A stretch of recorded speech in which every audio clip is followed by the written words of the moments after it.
Cihan yaşadı, aslanlar geledi. Şirin vardı yaşadı, güzel karın yaşadı. Hemen Cihan yaşadı, aslanlar geledi. Şirin vardı yaşadı. Ne derdim var ne derdim, soramazsın ne derdim. Şu güzel gün yıldardım, birini istek geldim. Ne derdim var ne derdim, soramazsın ne derdim. Şu güzel gün yıldardım, birini istek geldim.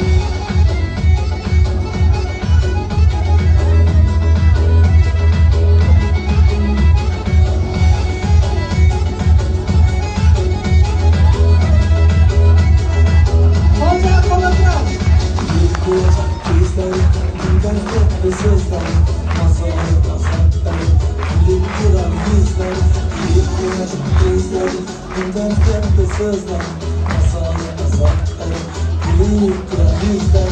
Ne derdim var ne derdim, soramazsın ne derdim, şu güzel günü derdim, birini istek geldim. Ne derdim var ne derdim, soramazsın ne derdim, şu güzel günü derdim, birini istek geldim.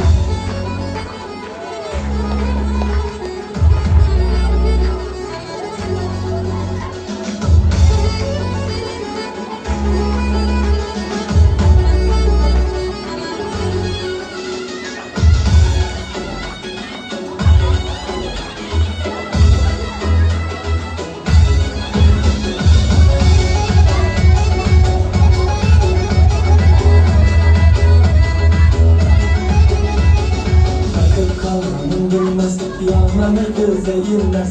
Bir hudar, öter yüreğim bilmez.